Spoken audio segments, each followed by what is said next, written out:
You join me at Belfast Harbour Airport, where the weather is absolutely dire. It's streak, damp, drizzly, and blowing a hoolie. And we're going to have a look at what's going on. It's all going to start off with an Emerald Airways ATR 72, operated on behalf of Aer Lingus Regional. Now, this thing's getting thrown around like a good one. A great workhorse it is for these sorts of trips, and the landing distance available is not that big.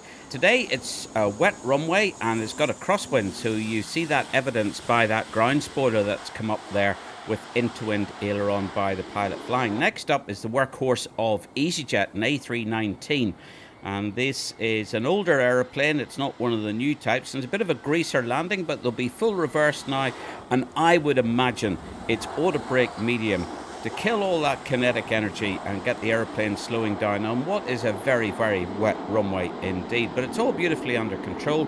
And no sooner are they down, they'll be kicking out the auto brake and taxiing in to disembark. Next up is the British Airways A320neo, as evidenced by the LEAP engines and the Sharklet winglets. But you'll notice that the radome, the paintwork doesn't quite line up, so it's a change of radome has happened at some stage since they took delivery of the aeroplane. And once again, full reverse and auto brake medium, I would imagine, to get this one down to the same taxi speed to vacate and disembark as quick as they possibly can, and avoid going off the end into Victoria Park, because that wouldn't be the ticket. Now, this is keeping on the city hopper philosophy of KLM, hopping between the cities with an Embraer 190, a maximum of about 100 passengers. This is another ideal aeroplane for this sort of route. A little bit of a light touchdown again, but it's no problem in a crosswind, up to about 30-32 knots in this jet.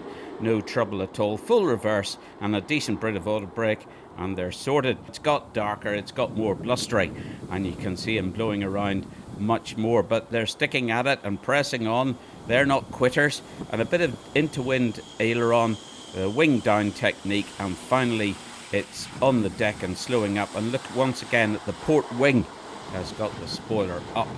Bit bouncy, but it was fine. This is a City Flyer Embraer 190. Their call sign starts with Flyer rather unoriginally. It's about 10 years old, this jet, and this one is getting a right old blasting. Why on earth the captain has got their sunblind up there by his window, I have no idea. Eating up lots of runway and rolling around here. This is pushing the limit. I would have thought that they were very close to a go-around, but they'll be standing heavy on the anchors and getting it slowing up as quick as they can.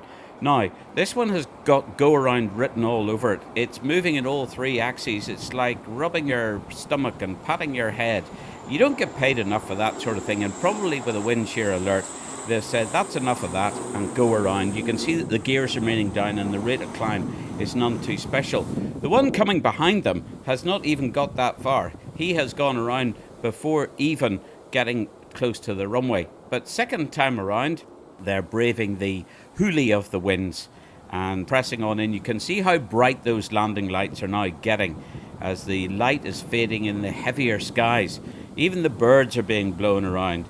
But this fella is going to come on in here and see what he can do. Put it down, get them in. We're here, and then we're here again, and then we're here again, and then we're here again. And I think that's enough bouncing until the next time.